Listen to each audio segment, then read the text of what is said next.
Olá, amigos do agronegócio. Você já sabe que a nova Volkswagen Amarok é a nossa parceira aqui do Agro 360. A nova Amarok V6 tem 5 anos de garantia. Essa é bruta de verdade, com a tração 4Motion que garante estabilidade e segurança em todos os terrenos. A maior capacidade de carga útil da categoria, sem falar no espetáculo das novas grades frontais e faróis em LED. Mas a Volks não parou por aí. A Amarok V6 tem o motor turbo diesel mais potente da categoria. São 258 cavalos com a função Overboost, que atinge até 272 cavalos. É potência demais. Não dorme no ponto, hein? Passa numa concessionária Volkswagen, faça um test drive na picape carregada de força bruta. Eu garanto que você vai se impressionar, assim como eu estou me impressionando. Se você busca maximizar o desempenho e a saúde dos seus cavalos, conheça o Mega Energy. Esse suplemento energético é uma combinação exclusiva de óleo de soja, arroz, linhaça e peixes, enriquecido com vitamina E. Ele promove benefícios incríveis, como o aumento da resistência física, melhora na recuperação muscular e proteção antioxidante ideal para cavalos atletas, para potros em crescimento, garanhões em estação de monta e éguas em reprodução. Com o Mega Energy, você oferece ao seu cavalo o que há de melhor em nutrição para um desempenho superior. Não perca essa oportunidade de potencializar os resultados do seu time. Acesse o site integralmix.com.br e conheça a nossa linha completa. Que o agro move o Brasil, todo mundo já sabe, mas quem move o agro? Só mesmo um gigante para cumprir esse papel. Volkswagen Meteor, que nós chamamos de Meteor da Paixão.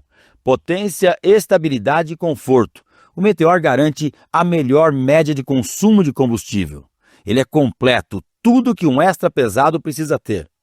Eficiência, economia numa máquina só. Resultado na estrada e também no seu bolso. Esse gigante que conquistou o coração dos caminhoneiros com novas opções de série ainda conta com planos de manutenção pensados sob medida para cada tipo de uso. E se eu ficar aqui falando tudo que ele tem de melhor, vou levar 2 safras para terminar. Não esqueça, você que move esse país, quem vai te ajudar é o Volkswagen Meteor. Confira as condições especiais em março ou vá até uma concessionária Volkswagen Caminhões e Ônibus. Acesse ofertas.vwco.com.br ou aponte o seu celular para esse QR Code que está aqui na tela. Você vai fazer um ótimo negócio, pode ter certeza. Olá, amigos do agronegócio, está no ar mais um Agro 360 para você. Estamos aqui no canal Rural, o canal do Criador, em todas as plataformas de áudio e também no nosso canal do YouTube, Agro 360 Podcast. Hoje nós vamos falar sobre Nelore, sobre pecuária que está trazendo muito resultado. Está aqui comigo nosso querido João Teles da Agropecuária 2A e que tem muita novidade para falar para gente sobre Nelore. Tudo bem, João? Tudo bom, Rafa. Agradeço aí o pessoal da sua assessoria, o pessoal do Agro Canal aqui do Agro 360 pelo convite aqui. Tava ensaiando faz tempo, né, João? Tava. A gente tá aí conversando, vai e vem, não agenda data, não casa data. Também a gente tá vindo de uma loucura aí, de uma transformação do mercado, essa arroba no final do ano explodindo. Então, cara, ninguém sabia o que ia acontecer, né, João? Ninguém sabia, todo mundo achou que era uma virada de ciclo, no final não era uma virada de ciclo, era um ajuste de preço ou um dólar que subiu. Então assim, estamos aí para falar um pouco do Nelore, para falar um pouco de uma ferramenta que a gente vem trazendo que é o Nelore de qualidade, e de qualidade quando a gente fala, a gente tá há uns tempos já falando só sobre área de olho de lombo e espessura de gordura, que é o que está pagando a conta hoje, trazendo o plus do marmoreio. Vamos começar na agropecuária. Como começa a história de vocês da Agropecuária 2A? Agropecuária 2A. Agropecuária 2A, ela é uma empresa minha e da minha mãe, mas que vem fruto de uma outra empresa familiar que era o Grupo T7, que era do meu avô. Né? O meu avô, ele começou comprando gado e vendendo para frigorífico, né, comprando para frigorífico lá na região de Presidente Prudente, né, e Santo Anastácio. Ficou por um tempo lá, montou os açougues ali na região. Depois ele começou... Abatia o próprio gado. Aí começou a bater o próprio gado, viu uma oportunidade grande. Eu brinco muito que a gente precisa cruzar com pessoas assim na vida que enxergam além da curva. Exato. Né? E eu me considero muito abençoado por ter muita gente desse tipo cruzado o meu caminho, que a gente vai falar aqui. E o vô começou com matar o gado, começou a fazer o gado dele. E aí ele foi crescendo. Nelore já? Já era Nelore, né, na época, chegando a ter aí os seus 3 frigoríficos, né? Ele tinha 2 frigoríficos próprios e mais um arrendado. Legal. Aí foi mudando um pouco o foco da família, mudando um pouco a diretriz. Ele acabou não tendo mais as coisas imprudentes e comprou uma área em Rondônia, né? Essa área depois virou as fazendas no MS e até 2016 não tinha sucesso. Virou o que você diz, a comercialização dela Isso, trouxe para o Mato Grosso do Sul. Exatamente. Aí ele trouxe para o Mato Grosso do Sul, comprou lá suas áreas, pegou também uma baixa de ciclo, né? Então até o pessoal brinca muito que ele dobrou o patrimônio com bezerro, né? Porque ele entrou comprando uma lapada de bezerro, passou 2, 3 meses, o ciclo virou grande, era daquelas Isso altas. quando, mais ou menos? Isso em 2006, 2007 ali. Isso ele foi muita destreza, o pessoal falou, pô, tava com informação privilegiada, tal, não, mas estava só observando, que é o que todo mundo tem que fazer na pecuária, a gente precisa observar mais e medir, e ele fez isso, montou as fazendas, só que o voo era bem a moda antiga, né? Então era extensivo, bastante gado, bastante área, só que com muita expertise. Começou a mexer com fábrica de ração. Por exemplo, o que eu faço hoje é tudo dentro da fábrica de ração que ele montou lá em 2017. Você fabrica a sua própria ração? A gente hoje? fabrica hoje a própria ração. Uhum. A gente recebe o núcleo, moe o milho e faz o nosso blend, que a gente fala assim, né? E isso tudo com ele já desenvolvendo, fazendo chip, fazendo confinamento, já inserindo raças taurinas, trabalhou muito com Bonsmara, trabalhou muito com Angus, mas ambos com repasse desses 2 tipos de animais. E aí eu vou em 2016, a minha avó faleceu, né? E aí deu 8 meses depois ele foi. Então não deu tempo ainda, não deu tempo da gente dele ver o fruto do nosso trabalho, né? Que o nosso trabalho como Agropecuária 2A começa em 19, mas ele é uma continuidade desse trabalho que a gente traz. E viemos trabalhando. Aí nesse meio inteirinho conheci muita gente dentro do Nelore, né? Teve um consultor que foi na fazenda na época e falou assim perguntou o que eu tinha de networking. E eu não tinha nada de networking, conheci minha família e só minha família. E aí eu me matriculei, fui atrás de gente, matriculei numa pós, e aí conheci hoje o cara que é meu braço direito, que é o Léo, que é o cara que cuida da parte toda de reprodução e gestão das fazendas, né? E aí ali abriu minha cabeça. Aí dali eu conheci o Shiro Nishimura, conheci a Liliane Sugizawa da DGT, cheguei no Roberto Barcelos. Que é teu sócio hoje, que é meu né? sócio hoje, a gente é sócio na 4X Farms. Cheguei na Padrão Beef também, que é o Fábio Padovani, que faz um trabalho, fenomenal dentro da produção de carne de qualidade em Cascavel, no Paraná. Então assim, e aí a gente começa a ver coisas, trazer coisas, adaptar coisas, trazer tecnologia, trazer um pouco da indústria, que eu venho da indústria automobilística. Ah, você vende Eu automobilística? venho da metalúrgica. Antes disso tudo, você estava na... Isso tudo eu trabalhei na Ford, cara. Trabalhei na Ford um bom tempo, depois minha mãe é engenheira metalúrgica por formação, aí a gente tinha uma indústria de beneficiamento de metais. O que você trouxe da indústria pra porteira pra dentro? Medir indicador. Foi a primeira coisa que eu procurei foi saber de indicador, que na indústria tudo é indicador. Então eu abro uma ordem de produção, quanto tempo eu termino, como é que eu faço, quanto eu gastei, quanto eu produzi, qual foi minha margem, qual foi meu custo médio, tudo isso, e eu comecei a trazer isso pra dentro do... Ô João, e boi é isso, né? O boi é isso, cara. Na verdade, depois que eu fui saber que onde eu trabalhava, que era Ford, o Henry Ford, a grande inspiração dele para montar a linha de produção contínua foi o frigorífico ao contrário, porque no carro a gente pega as peças e monta o carro pronto, e ele viu isso dentro do frigorífico, que ele passou numa indústria frigorífica, viu o cara produzindo, falou, pô, peraí, eu pego o boi inteiro e fatio ele. Pô, eu vou fazer isso. Eu não preciso de loucura, eu vou fazer a linha de produção ao contrário. Verdade, que interessante. Verdade, isso. cara, essa Nunca é a grande ouvi história. Aí eu falei, porra, né, que coisa louca, né, cara? A gente. E eu, assim, eu nunca entendi de pecuária, sempre ouvindo meu avô, mas eu acho que são conhecimentos que ficam meio intrínsecos, sabe? Passei grande parte da minha vida procurando saber assim, pô, o que eu vou me dar bem? No que eu vou fazer? E aí veio a pecuária e caiu igual uma luva, assim, impressionante, que a gente não. A gente acaba fazendo Agora, o que gosta. hoje a gente tem a tecnologia a nosso favor, o celular na palma da mão, que Exato. você vê o preço Tudo. agora. É. Agora, nessa época do teu avô, a gente sabia que existia o ciclo, ou o ciclo sempre existiu? Ciclo sempre existiu. Sempre existiu. Mas pecuarista, ele sabia que existia Não. o ciclo pecuário? Eu acredito que não. A questão é assim, poucos pecuaristas viam isso. Eu acho que no caso do meu avô, ele via pelo fato de ele depender 100% da pecuária. Né? A gente vem na pecuária antiga, era uma pecuária que sempre foi uma atividade de, pô, eu preciso gastar meu caixa, então eu sou um construtor que preciso fazer, eu sou um médico que eu preciso fazer. Então assim, as pessoas compravam, e ainda tem isso muito hoje em dia, pô, chega final do ano, é uma loucura, né? Porque é uma compra de bezerro, é uma venda disso, daquilo e propriedade, ao ponto que algumas grandes cabeças observam essa virada, né?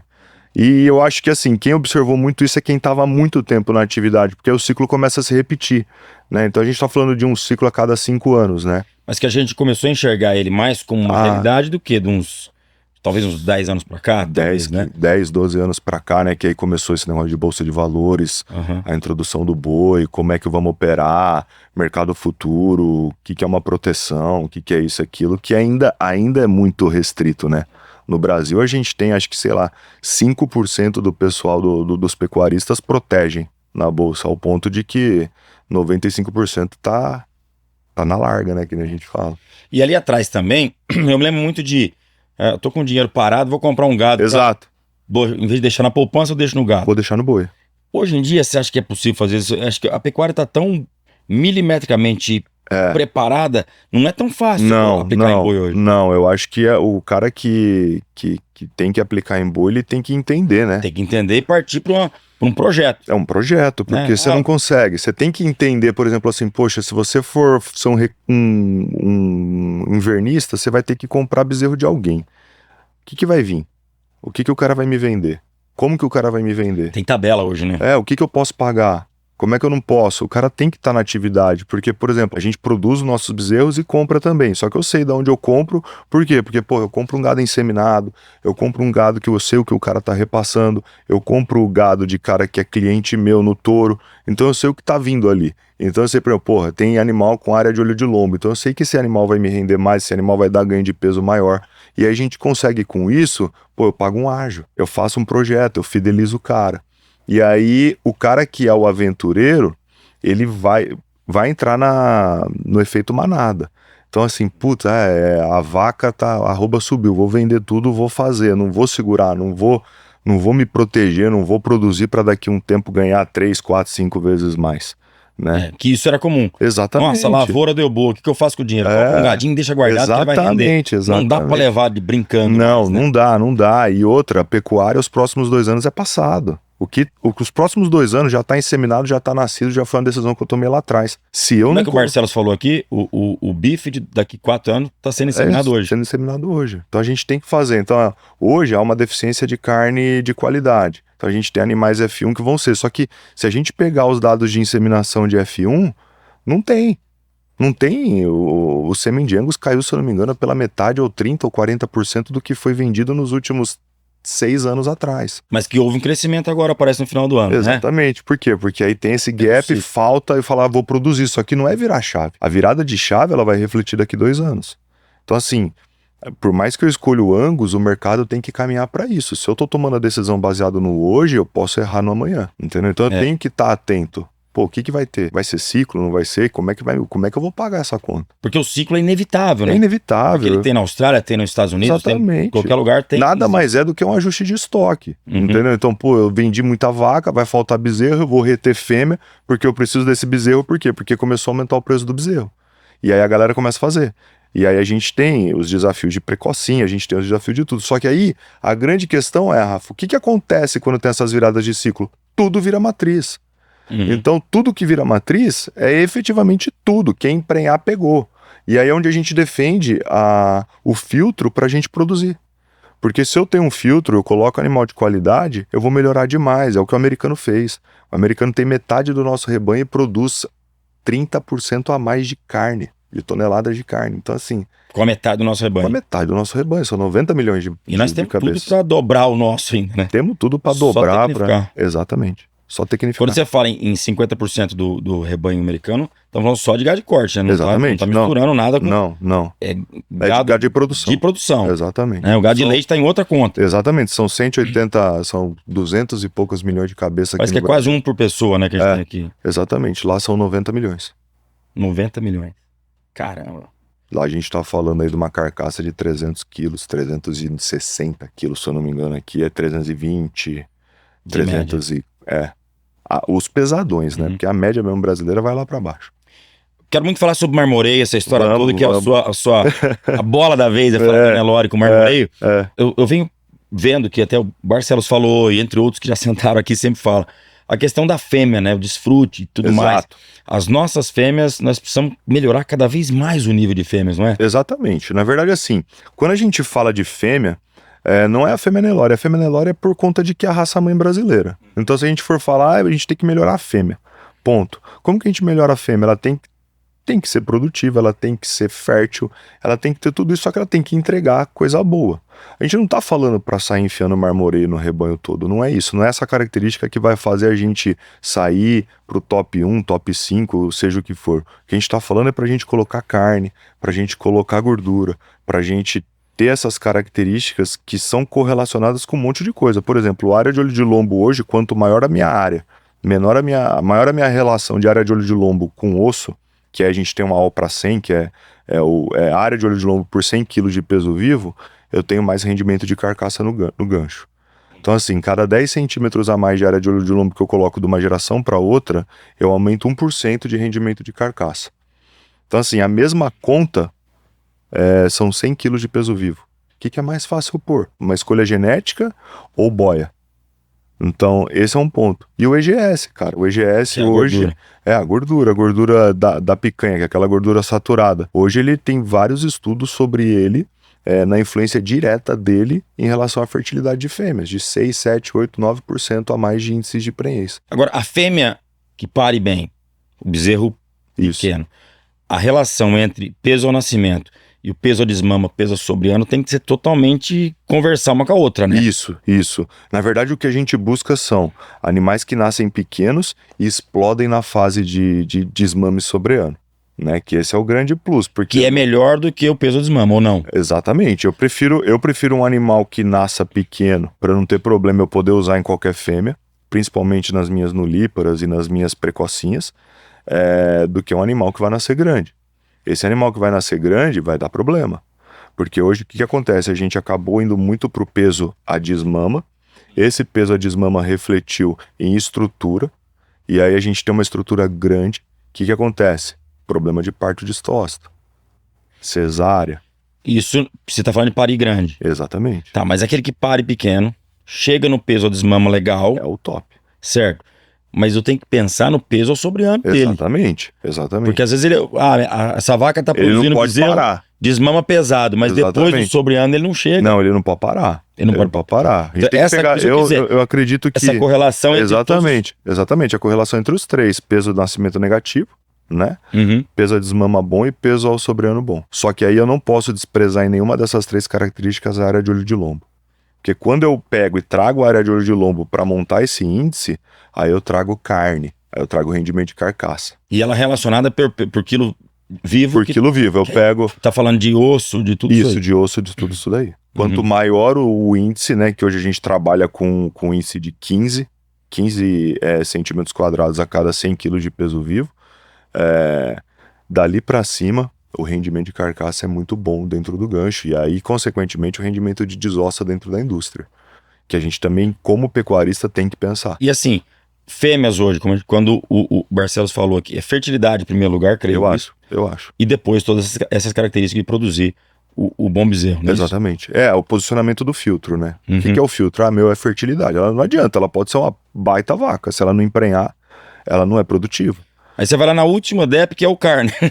Eu vou lá no CAR. Pô, nossa, ela é explodida de CAR, ela é explodida de marmoreio, ela é explodida de área de lombo, mas ela não produz um bezerro por ano, o que vai adiantar? Ela só valeu o bife dela. Então, assim, acho que primeiro essa característica, e aí depois o que eu coloco de filtro aí pra cima.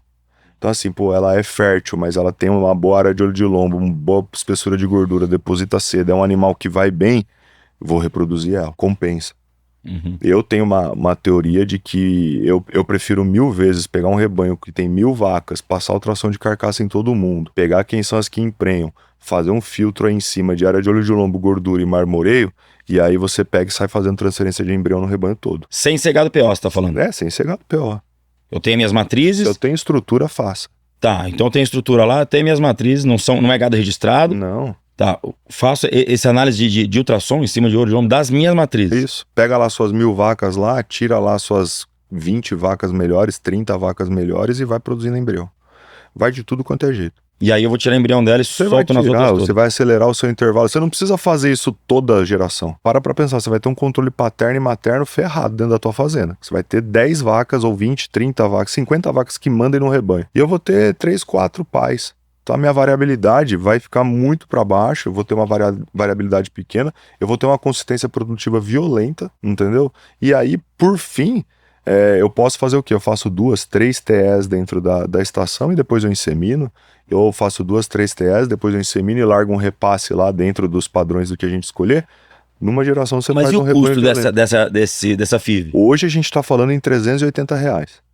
380. O meu custo de prensa dentro da 2A é R$380, eu tendo a doadora. Doadora sua, receptora sua. Tudo meu. Tá, custo de veterinário, sêmen. Veterinário vem aspirar, volta, fertiliza e transfere. Tanto a fresco quanto a vitrificada. A fresco vai dar um resultado melhor. Né? Vai dar um pouquinho melhor. Vai dar um resultado melhor. Vai dar aí os seus 7, 8% a mais. Mas agora com essa baixa que a gente tava vivendo, você tava fazendo isso ainda? Tava fazendo. Eu não paro de persistir no que tem, porque eu fico pensando muito também, muito com relação assim, se eu tô produzindo, eu posso estar na baixa não ganhando tanto, mas na alta eu vou ganhar bastante. E por um outro lado também, trabalhar com esse tipo de manejo me possibilita a eu me salvar, né? Por exemplo, o que eu falo em salvar? Hoje a média do Mato Grosso do Sul é 52% de rendimento de novilha. Na agropecuária 2A são 56%. De rendimento no embrião. De carcaça. Não, de carcaça, de gancho. De carcaça. Então aí para pensar.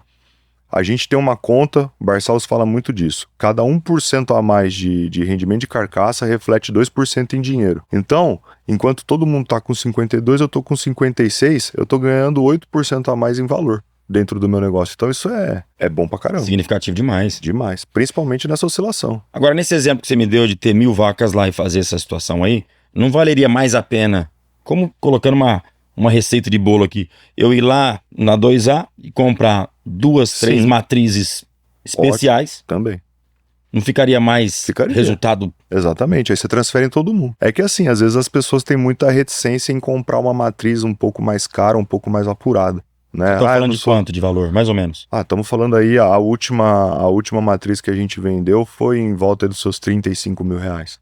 35 mil. Só que assim, se você deixar ela aspirando uma estação toda, ela vai te dar aí os seus 50 ovócitos aí por aspiração. Se eu fizer 6 aspirações nela, ela me deu 300 ovócitos. Ela vai me dar aí os seus 100 filhos. Ou que dê 80 filhos. Eu tenho 80 filhos bons. E o que não pegou na TE, você vai pra ETF ou vai pra touro? O que não pegou na TE, eu vou pra IATF. E aí, por fim, eu decido se eu deixo um repassezinho ou não no final. Quando a gente começa a lembrar dos entrevistados que tá sentado aqui, eu me lembro da Roncador, que faz um ETF, não pegou, é descarte. É isso aí. Aí muda totalmente o gosto. Muda. Cada lugar tem a sua receita de bolo. Porque você tem que ter estrutura, eu tenho que ter manejo, eu tenho que ter o pessoal pensando igual, porque qualquer falha ferra com tudo. E lembrando também que assim, quando você vai para TE, as variáveis aumentam.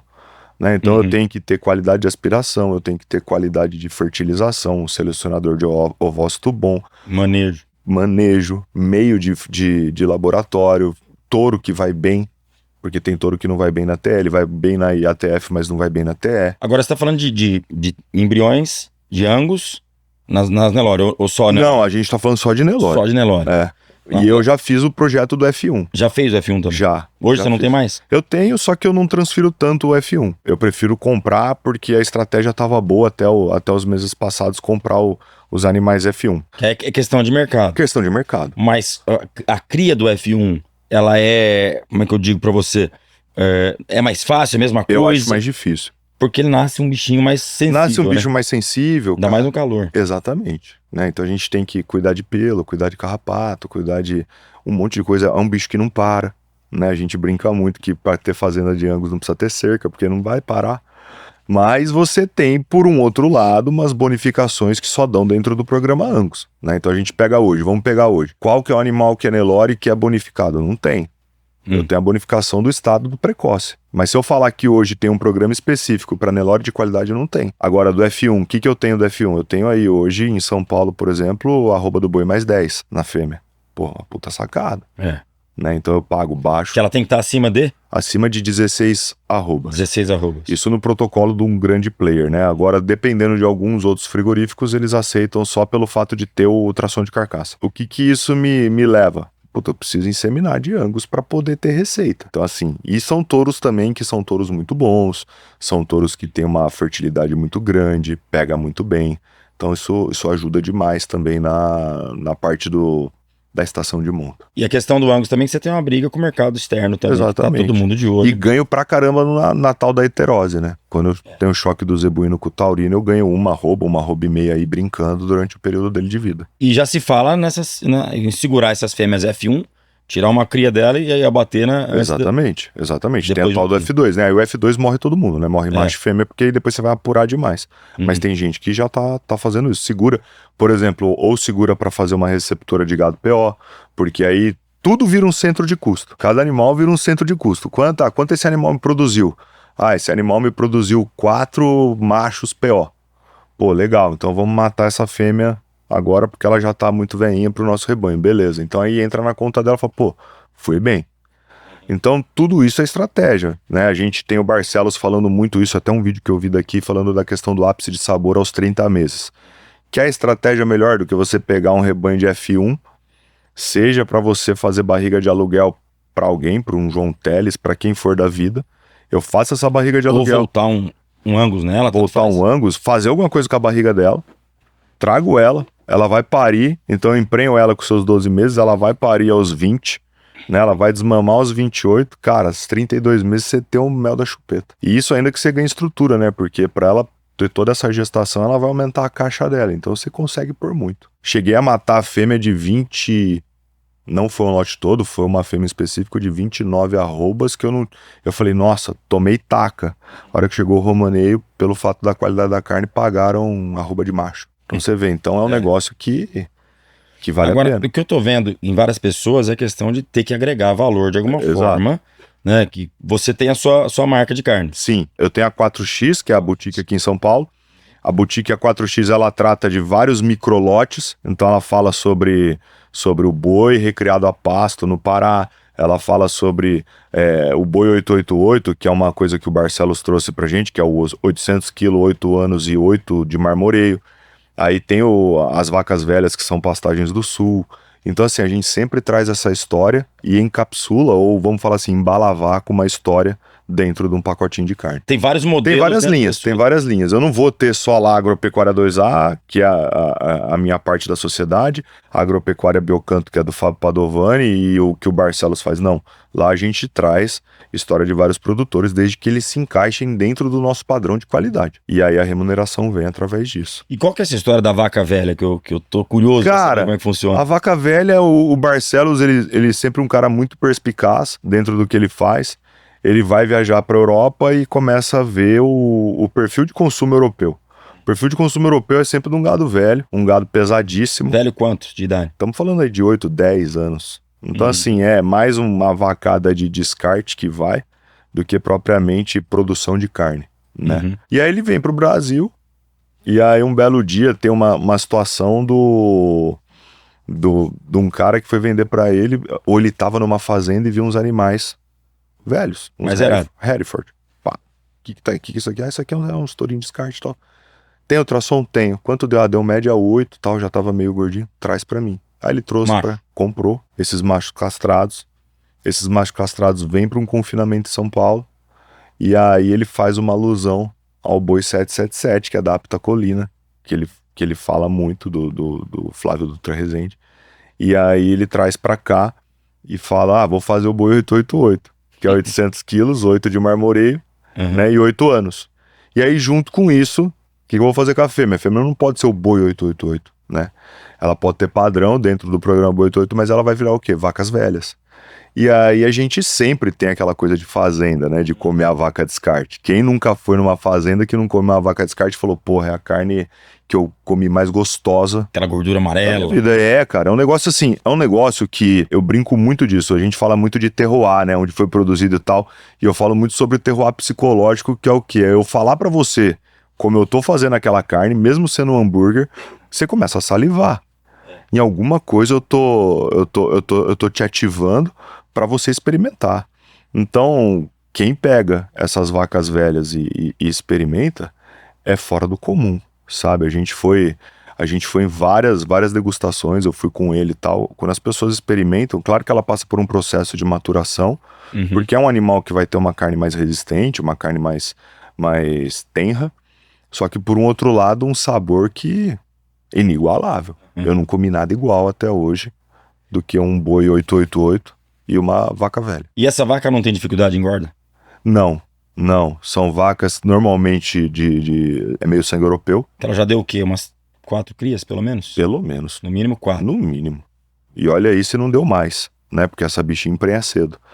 E aí, estamos falando aí de um bicho que vai morrer com seus 650, 700 quilos. Então assim, é o ápice. E bom. Bacana. É um absurdo de Vou ter que lá experimentar, hein? Vai, vou ter que... Deixou com água na boca. É bom demais.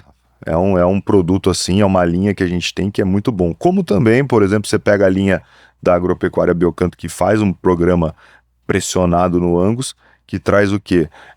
Essa pegada de sustentabilidade, de economia fechada. Então ele pega lá o confinamento, os dejetos, faz aduba a soja, aduba o milho da fazenda, produz. Então assim, milho fértil irrigado, uma coisa bonita de ver, né? Porque se acaba estancando tudo que possam criticar o agro nessa maneira de ser de defensivos agrícolas ou de fertilizantes, dessa guerra, desse negócio todo que a gente acaba sendo atacado.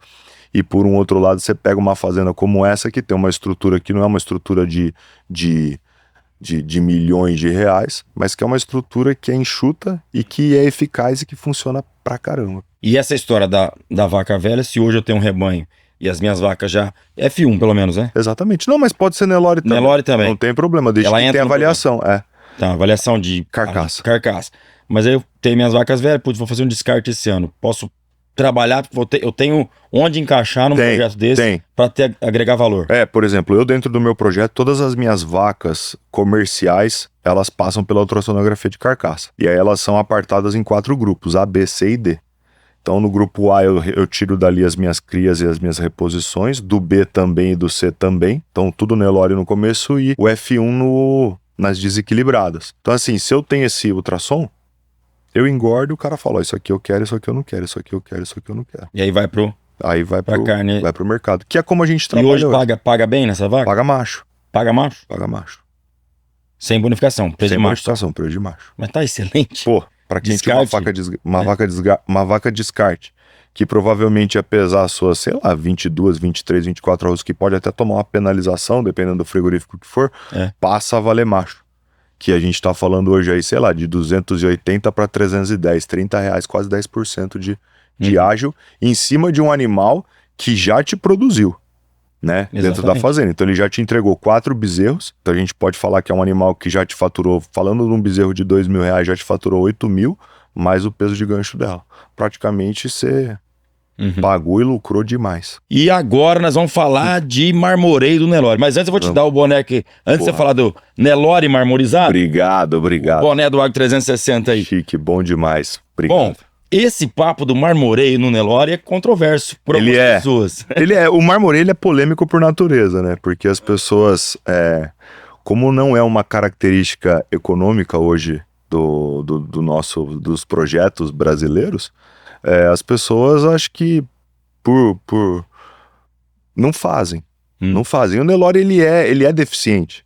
na característica de marmoreio. Mas nas réguas de DEP eu não tenho marmoreio ali também, Tem. como avaliação? Você tem um marmoreio, só que Mas tem... isso não está trazendo? Por que você falou que ele não tem uma... Porque você pega, por valorização? exemplo, assim, hoje o marmoreio, ele é uma característica não econômica, então ele não tá dentro dos programas de carne de qualidade. Então você Ah, ele pega não hoje tá? assim, não, você pega hoje, ó, hoje, um programa de carne de qualidade, ele exige que seja 50% taurino. Ele não fala em marmoreio. Então eu vou ter taurino com marmoreio e taurino sem marmoreio. Tá todo mundo na mesma tampa ali, vai. Por exemplo, eu já tive animal desclassificado porque teve chifre e tinha 6 de marmoreio. E entrou pra vala comum. Já tive animal que teve mancha no cupim branca e já foi desclassificado. Então assim, essas coisas. O porquê que não enxergam por dentro? É o mesmo animal, né? Certo. E a partir do momento que eu trago pra raça o filtro pra qualidade de carne, eu tô errando. Uma única raça que vai aceitar valorizar o marmoreio vai ser o Wagyu. O Wagyu, a associação de Wagyu, ela paga por Tá, isso. mas aí uma outra raça, um outro Exatamente. critério que é específico para E a própria associação remunera. Uhum. Não é um programa dentro do frigorífico. Ah, Quando tá. tem a associação remunerando, a associação por trás, ela embasa uma arroba mais alta, de um valor agregado mais alto. Entendeu? Então a gente tem essas questões. Tem verba para ele poder subsidiar essa arroba no frigorífico. E como é que veio essa história de trazer o marmoreio pro Nelore? O Nelore, a gente tem dentro do Brasil hoje 40 milhões de vacas. E se você for pegar a média nacional hoje do marmoreio no Nelore, ele é 1,5% de grau de marmoreio. Então, 1,5%. 1,5%. Então eu vou pegar uma carne Nelore, ela vai ter na média 1,5% de marmoreio.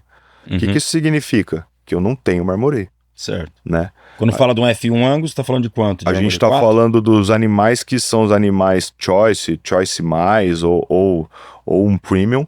A gente está falando de 4 para cima. 4 para cima. 4 para cima. E a média Nelore é 1,5%. 1,5%. Uhum. Então, quando a gente tem uma população de animais que não tem a característica, quando você introduz o gene do marmoreio, ela começa a se replicar muito forte. Por quê? Porque eu não tenho a característica. Então, o que aconteceu? A gente começou a ter a sacada do quê? Pô, se eu trouxer o marmoreio e começar a fazer, eu vou começar a ter duas situações. Se eu quiser seguir para fazer o cruzamento industrial, eu tenho uma baita mãe, porque pelos estudos que a gente tem na mão, que a doutora Liliane Sugizawa tanto fala, o DNA vem 50% do pai e 50% da mãe. Se eu escolho muito bem o pai, que é normalmente o que a gente tem que fazer, às vezes as pessoas não fazem dentro da propriedade a escolha do sêmen, mas é dever do pecuarista dele, saber o que vai ser o futuro do rebanho dele, escolher as características que ele deseja dentro do rebanho dele. Então, se eu vou escolher marmoreio no pai e eu começo a escolher o marmoreio na mãe, há uma combinação gênica muito favorável para o bezerro que vem. Principalmente falando por quê? Porque a expressão do gene do marmoreio, do AOL e do EGS vem todo da mãe. Então, se eu não tiver uma mãe boa, de nada vale usar o touro bom. Porque eu vou ter a mesma variação. Com menos, mas eu vou ter a mesma variação. Né? Hoje, os rebanhos de F1, 2,5% dos rebanhos F1 do Brasil atendem ao mercado de carne de qualidade. Falando em marmoreio. Falei marmoreio. Falando em marmoreio. Não tô falando aqui se eles têm ou não têm os padrões. Mas a gente tá falando de um marmoreio médio de 4 para cima. Não, 2,5% dos indivíduos apresentam esse marmoreio de 4. Entendi. Só pra você ter uma ideia de como é que é o... Significa que as mães, em tese, Nelore, não tem o gene marmoreio. Exatamente. E é realmente genético. Isso não genético. é só boca, não. Não é boca. É genética. É genética. Aí quando a gente parte pro marmoreio, que é uma medida fenotípica, que é uma medida que eu enxergo, né? Por exemplo, se eu ver um chanfro torto, eu vou ver uma medida fenotípica que eu tô vendo no animal. Se eu ver um umbigo, é fenotípico. Como o ultrassom também é fenótipo. E aí quando eu começo a medir e vejo que tem isso daí, eu começo a explodir na produção. Entendeu? Então assim, tenho o gene, tenho o ambiente, que é a comida. Aí o fenótipo expressa. Então, se eu tenho o gene, não tenho ambiente, o fenótipo não expressa. Se eu não tenho o gene e tenho ambiente bom pra caramba, também não expressa. Então, eu brinco muito que é uma frase que eu uso demais, que é dar gasolina de avião pra Fusca. Não adianta dar gasolina de avião pra Fusca e nem gasolina de Fusca pra avião. Ninguém vai andar. vai todo mundo ficar meia boca. E aí como é que começou essa seleção genética? Você começou Eu comecei em comprando... vacas avaliadas? Né, o que aconteceu? Eu passei, na época, quando a gente começou a mexer com as fazendas que o vô tinha falecido, a gente tinha 6 mil vacas, passamos ultrassom em todo mundo. Aí 6 mil? 6 mil. Desses 6 mil, 2,5% vai dar os seus, acho que 120, 150 vacas top. De 6 mil, você tirou mais ou menos 150 vacas. 150 vacas. Para as que iriam serviam pra ser matriz. Isso, para as que serviam para ser matriz para réplica de rebanho. Aí beleza, aí a gente continuou fazendo, só que ali então não podia fazer o gado PO, né? Porque não tinha registro e tal, e malemar eu podia abrir alguma coisa. Aí a gente começou a trazer essas vacas para dentro do rebanho, melhorar esses índices de vacas com a letra A. Então a gente começou a inseminar com um touro que era prepotente para carcaça, nas características B e C, que falta área de olho de lombo em uma e na outra falta gordura. Eu comecei a corrigir com touros também que são touros reparadores para isso.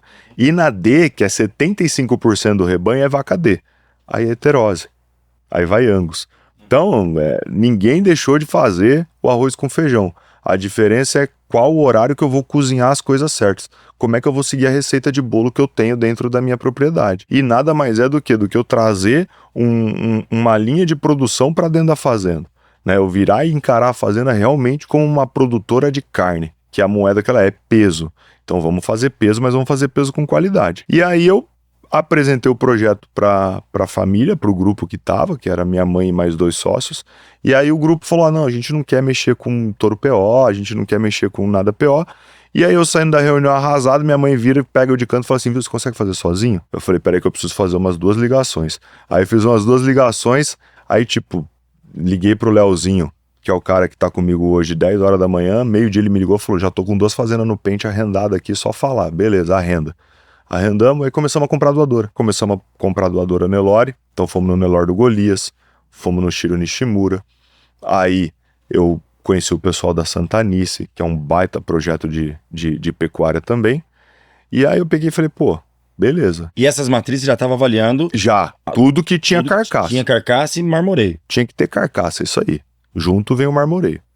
E aí eu falei, beleza, começamos a fazer, e eu era o doido do marmoreio. Eu queria só marmoreio. Não importa se ela não emprenhasse. Não importa. Que foi o baque que eu tomei.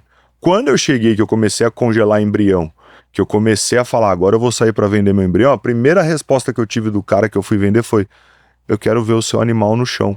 Você tem animal produzido? Eu falei, não, eu só tenho a genética. Ah, mas isso aí então eu faço, eu compro a doadora e faço. Eu falei, vou precisar me provar. E aí começamos a produzir. Nesse meio inteirinho, minha mãe separou dos irmãos. E aí eu transferi na época fizemos 700 barrigas dentro da fazenda. 350 de animais que são frutos da aquisição nossa, da Agro 2A, e 350 com o Shiro.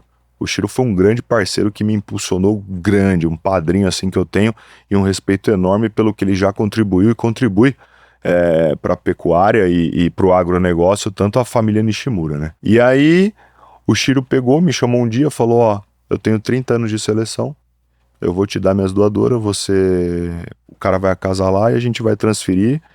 E eu falei, e aonde eu assino? Ele falou, não, mas nem falei ainda nada. Eu falei, não, mas já tá feito, esquece e tal.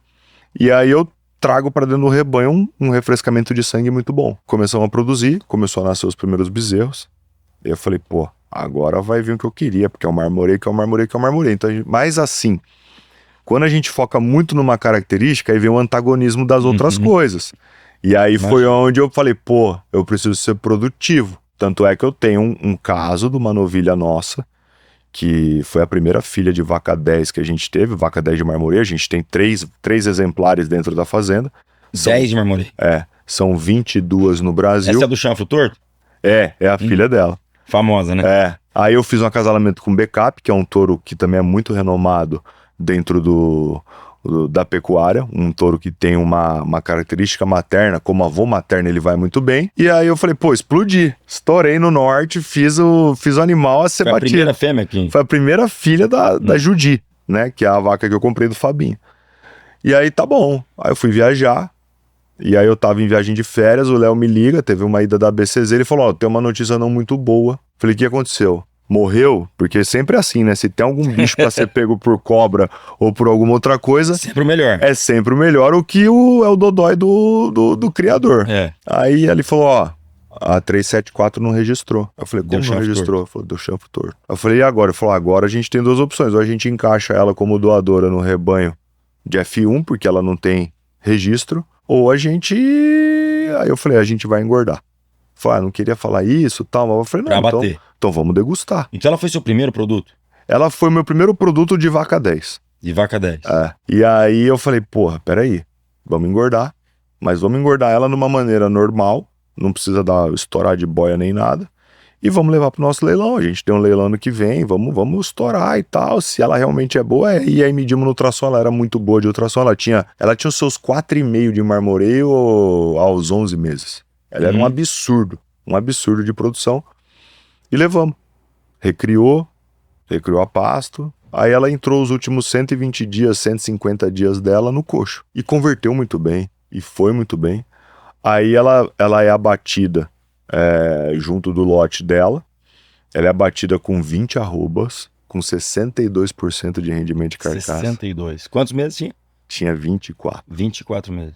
Então assim, 62%. Se eu pegar a média nacional, a minha lá do MS, que é 52, eu tô 10% a mais. Se eu converter cada ponto percentual em 2 pontos de valor, eu tô falando de 20% a mais. Uma arroba de 300 hoje, eu tô com 360 no gancho. Então assim, até que ponto, né? Um chanfro torto, poxa, tudo bem, tá certo, porque regra é regra e tem que ser preponderado.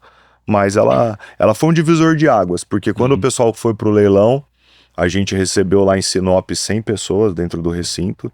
Aí eu lembro até hoje, eu fui buscar essa carne em Três Lagoas. Aí o cara falou, olha, eu nunca vi um bicho desse, eu desossei um bicho desse. Deu marmoreio quanto? Eu acredito que ela tava beirando os seus 9 para 10, porque depois a gente pega as fotos, é muito... Dá pra colocar aqui, não dá? Eu peguei, por exemplo, a foto dela, que eu tenho no Instagram, e mandei pro pessoal da Brasil Quality Beef, que é um pessoal que faz avaliação de marmoreio por foto, dentro da indústria, fotografa carcaça. Ela tava, da área dela toda, que tinha 40%, tinha marmoreio. Então assim, era um Wagyu, a gente até brincou que era o Nelore A5, que é uma classificação que tem dentro do Wagyu. E o Roberto fez um post, o Barcelos fez um post, eu fiz um post, e a briga foi eterna. Ninguém acredita ainda que ela é uma novilha PO, que ela é uma novilha que foi fruto de um acasalamento corretivo, mas que não teve esse problema de chanfro, mas que pra gente provou e validou todo o projeto que a gente tava. Quando a gente abriu os anchos, picanha, isso tudo, aí deu uma paz, porque eu falei, pô, realmente a gente tá fazendo, realmente tá dando certo. E aí dali pra frente, hoje você vem produzindo touros e matrizes. Touros e matrizes. Que tem uma qualificação genética para marmoreio forte. Isso, para marmoreio forte, mas sem descartar área de olho de lombo e gordura. Porque eu preciso de ambas para poder fazer. Que levou tempo para você corrigir, exatamente, chegar no coeficiente ideal. Porque o marmoreio ele é uma medida percentual. Então, para mim, até então, como agropecuária 2A, não adianta eu ter um marmoreio alto numa área de olho de lombo pequena, né? Porque aí eu tô sendo improdutivo. Então, quando eu passo a ter área de olho de lombo confortável, que vão falar de 90, de 100 centímetros quadrados, e um marmoreio de 5, 6, pô, vou ter um bife de apresentação legal lá na frente. A gordura, a gente precisa dela para a cadeia do frio, né? Senão eu não consigo desossar bem, eu não consigo proteger bem pH, e por aí vai de qualidade de desossa. E por fim, o AO para 100, que é um índice que a gente olha muito, que é a relação de carne e osso. Então, assim, acaba sendo um Nelore produtivo. A gente brinca muito dessa pecuária de precisão, e eu acho que é isso que é daqui pra frente. E como é que tá o resultado dos pecuaristas que estão usando esses tourinhos em cima da vacada deles? Você tem uma avaliação disso aí? A gente conversa muito com os nossos clientes e a questão é, a gente via muito isso quando eu comprava touro da Santanice e do Chiro. O touro não derrama, o touro não desmancha. Então, assim, acho que a questão da gente trabalhar as características de carcaça, só que dentro da 2A a gente faz um pouquinho diferente, a gente não olha só a característica de carcaça. Ele tem que ter peso de desmama bom, ele tem que ter uma reprodução boa, ele tem que ter um CAR negativo, tudo isso eu falo assim, aí eu ponho o filtro, eu falo, então me dá tudo isso que tem marmoreio, que tem área de olho de lombo, que tem gordura. Eu ponho um filtro a mais no que todo mundo faz. E aí começou a me gerar esses indivíduos que não derramam, indivíduos que cobrem muito bem, de fertilidade alta, de boa qualidade espermática, de indivíduos que comercialmente vão muito bem, né? Então a gente acabou criando um contexto dentro da pecuária de que as pessoas olham e falam, pô, se é carne de qualidade a gente tem que inserir a agropecuária 2A. Claro que tem outros criadores, a gente tem a Confraria da Carcaça do Nelore, que é um pool de 60 produtores que olham para isso, e que a gente vem desenhando cada um o seu papel lá dentro. Até agora, durante a FEICORT, a gente teve o leilão da confraria, foi 100% de liquidez. Então, assim, a gente está muito, muito, muito agradecido com o que o Nelore está trazendo para a gente. Eu falo muito isso, eu acho que é uma frase que tem que ser colocada, que a gente tem que devolver o Nelore para a prateleira que ele merece.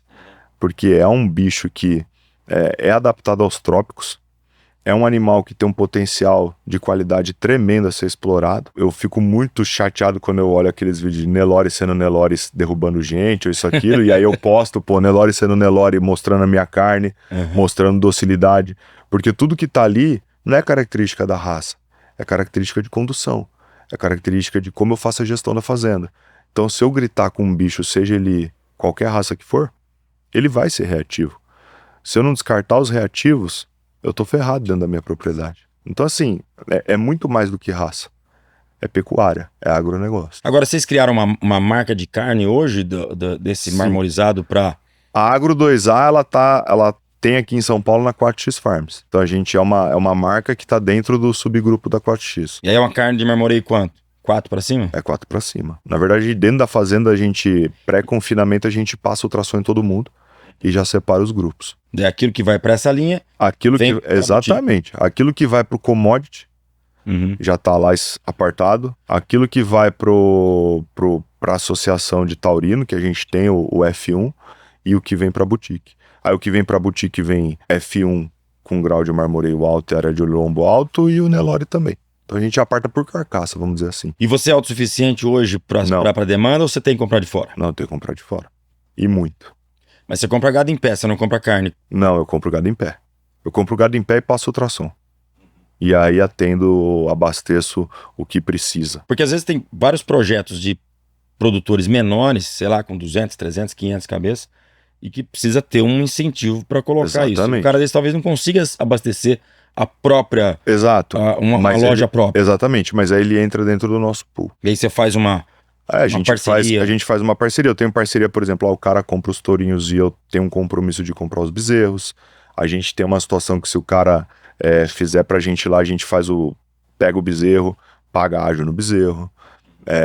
O cara quer fazer barriga de aluguel comigo e eu quero fazer um projeto de Nelore PO, eu faço com ele o projeto de Nelore PO, onde ele fica com 30% da produção, eu fico com 30%, ele fica com 70% da produção. Então, assim, tem N negócios. A gente teve muita procura no passado com relação ao gado PO. Principalmente do cara que queria ter a garantia da compra dos bezerros. Porque teve uma sacada muito legal de um cara do Pará, Mato Grosso, mas é colado, que falou assim, ó, eu vou produzir pra você e você leva tudo. Eu falei, tá bom. Aí eu falei, puta, mas qual que é a ideia? Ele falou, ele já tá vendido. Eu falei, porra, interessante, porque eu vou pagar o preço do bezerro mais uma bonificação. Porque o grande desafio hoje é agregar valor agregar para dentro da propriedade, né? Exatamente. Hoje, quando a gente traz área de olho de lombo, especificamente ela, a gente traz uma característica muito produtiva que é arrobas por hectare. Tá fato, é fato, vai dar. Né? Então, assim, quando eu começo a inserir essas características, o negócio começa a levantar. E aí a brincadeira fica boa. Porque a pecuária hoje ela tem muita concorrência. Tem. A própria soja... demais. Milho, eu tenho que ser mais produtivo. O que a pecuária faz com relação à lavoura é a liquidez. Eu consigo liquidar em qualquer fase do meu rebanho. Seja na desmama, no sobreano ou na engorda. Ou na vaca prenha, na vaca parida, eu consigo liquidar. E agora na vaca descarte, que foi uma surpresa bacana aí. Na vaca descarte. Então, assim, em todas as etapas do processo da pecuária, ela é muito liquidez. Então, isso meu avô falava e é um negócio que eu levo muito. Então, eu tenho liquidez. Então, eu tenho... Dentro do nosso negócio eu tenho o caixa boi e o caixa banco. Então isso ajuda. Na lavoura eu tenho os intempéries, eu tenho que estar rezando muito, tem que ter o contato como lá de cima direto, linha direta lá e tal, essa ligação, porque é pesado, né? Então Eu tava até vendo um vídeo de um amigo meu e ele tava falando assim, ó, tá vendo, essa soja aqui não deu CTC. CTC é capacidade de troca de caminhonete. A soja não deu, e aí ele falou, isso aqui já não vai dar pra trocar esse ano. Então assim, ele fica refém. E aí eu acho que... São inimigos ocultos, né? São inimigos ocultos. Esse que é o problema. E aí quando vem a integração lavoura-pecuária, eu acho que aí o cara tá nadando de braçada. Vocês estão trabalhando assim já? Não, porque a nossa propriedade não nos permite ainda fazer a integração por conta do nosso terreno ser muito com pedra e tal, mas a gente tem a área nossa, a gente produz a própria silagem, né? Mas a ideia nossa... E aonde produz o milho para silagem?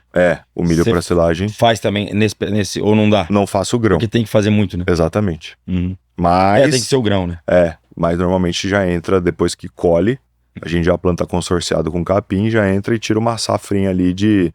Normalmente quem vai para lá é as novilhas que vão entrar em estação de monta, que são as super precoces dentro do núcleo PO. Que vai para produzir tourinho para você. É isso aí. Agora, nesse ciclo pecuário que a gente passou todo aí, como que você faz para administrar tudo isso?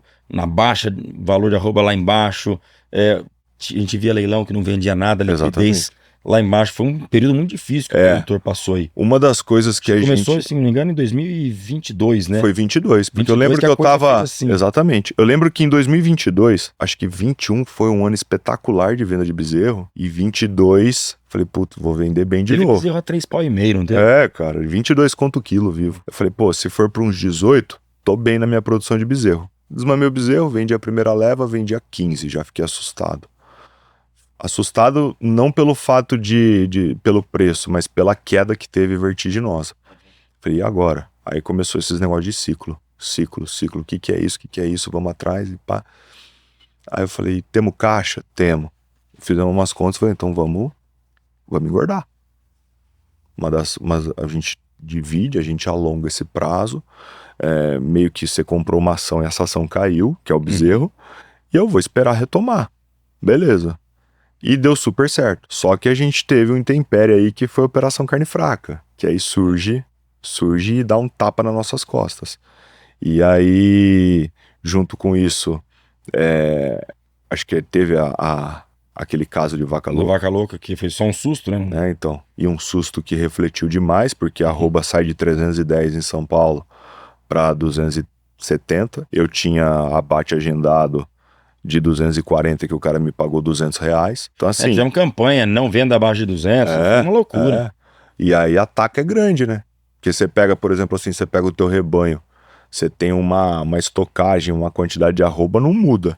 Mas o valor quando a gente trabalha com commodity é isso, né? Então a gente pode ter 1.000 arrobas estocadas, R$300 mil, ao ponto que você pode ter R$200 mil, que foi o que aconteceu com a gente em 2 meses. Então em 2 meses você ter uma fatiada no seu patrimônio em 33%, é muito complicado.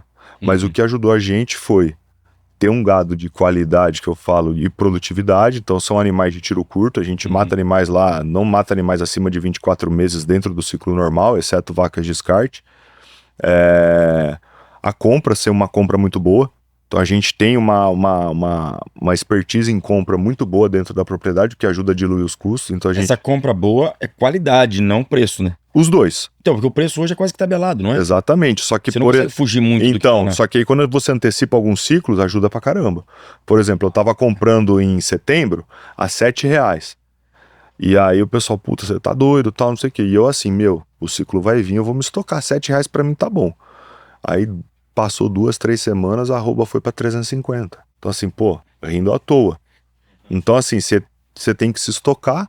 E quando você trabalha com commodity, nada mais é do que você fazer preço. A gente fala muito disso, é uma expressão muito forte. Preciso fazer preço. Então milho, comprei o milho a 70, o milho baixou para 60, eu compro mais uma tantada a 60 para trazer o meu estoque todo para 65.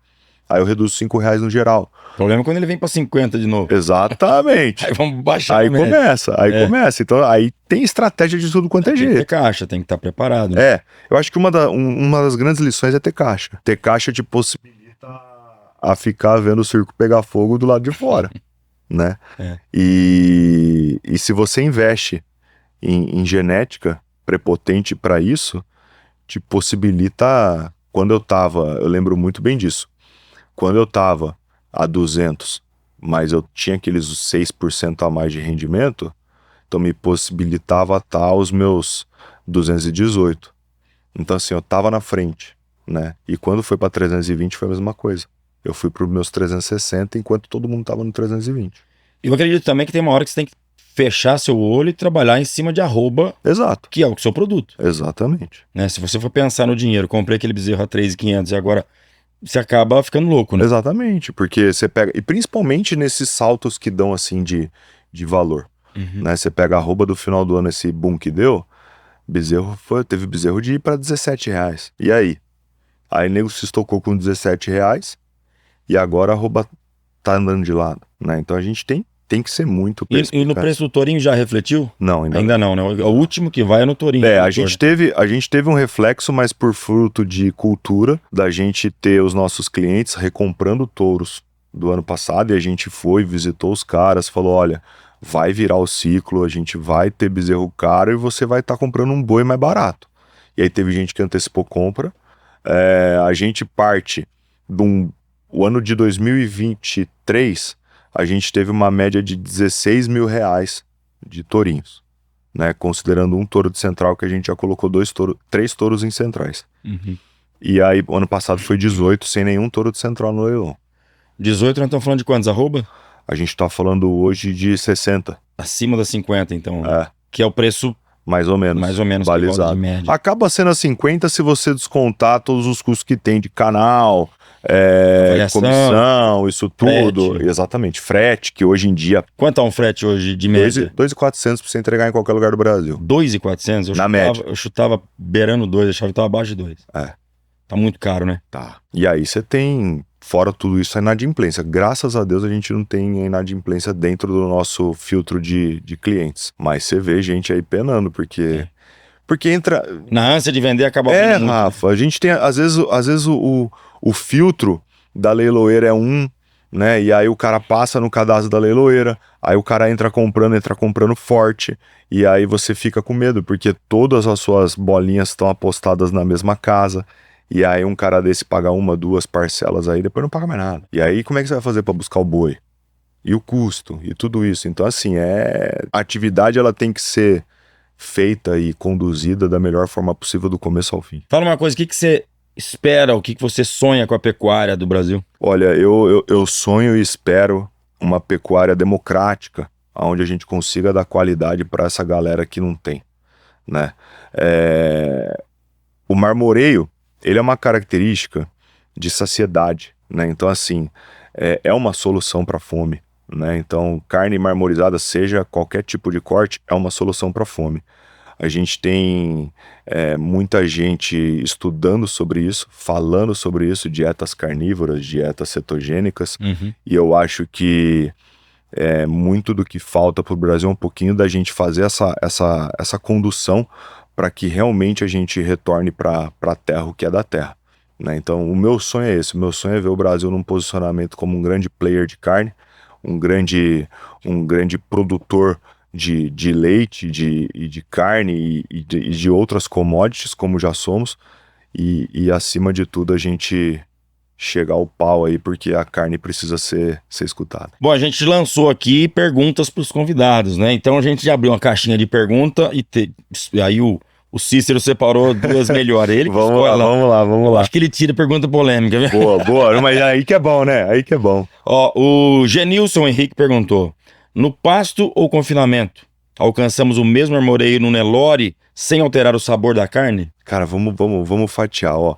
Primeiro que a gente não vai conseguir chegar tão forte no marmoreio sem dieta hipercalórica ou dieta rica em energia. Então a gente vai precisar dessa energia. Essa energia vem no coxo. Volta naquilo que você falou. Eu tenho gen, mas eu preciso da boia. É isso aí. Então a gente tem que falar de ambiente. Tem muita gente fazendo isso em TIP, mas acaba que ela é um confinamento a pasto, né? Que é a terminação intensiva a pasto, e isso tá dando muito bom. Eu tô vendo muito projeto indo pra TIP e sendo, assim, absurdamente produtivo, um negócio que a produção de arrobas por hectare é surreal, e eu acho que sim, que dá. Na TIP você consegue chegar a pasto. Se a gente pensar no sal mineral, naquela questão, eu vou dar um salzinho aqui, eu vou fazer, não vai chegar. não vai chegar no mesmo grau, e eu acho que a gente vai acabar perdendo em sabor, vai perder a mão uma hora ou outra, e o Nelore ele ainda tem uma característica contra ele, que é a questão da calpaína e calpastatina, que ele tem, e isso, algumas linhagens não nos permitem fazer o dry age, porque acaba não funcionando. Então tem que tomar muito cuidado. A gente vai para a produção que é, essa produção, o que ele vai te adiantar e o que ele vai correr bem dentro do confinamento, ele te compensa o custo da arroba produzida. Você gosta mais do sabor da carne do confinado ou do pasto? Eu gosto do pasto. O sabor do pasto é indiscutível, né? Agora eu gosto daquela carne que ela é feita 12 meses de recria e depois termina em confinamento. Recria pasto. Recria pasto, depois confinamento 4 meses, o negócio fica um show. Já emendei 2 perguntas da nossa audiência com a minha também. Vamos lá. João Felipe pergunta aqui, ó. É viável selecionar para a qualidade de carne num rebanho comercial pequeno? Sim, é viável.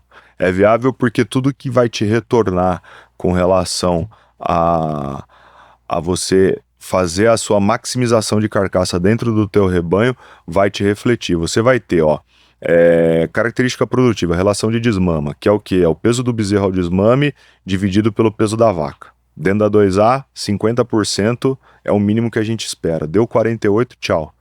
Não é mais matriz.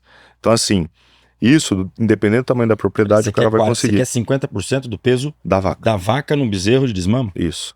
Então, por exemplo, o bezerro desmamou com 250, a vaca tem que ter 500. Ou a vaca tem que ter 500, o bezerro tem que ter 250. Senão, deu 230, tchau. Ela tá fora? Tá fora. Ela só não tá fora se for um período de climático muito ruim e tal, mas dentro do que a gente predispõe para aquela estação, ela tem que dar. O que isso me leva?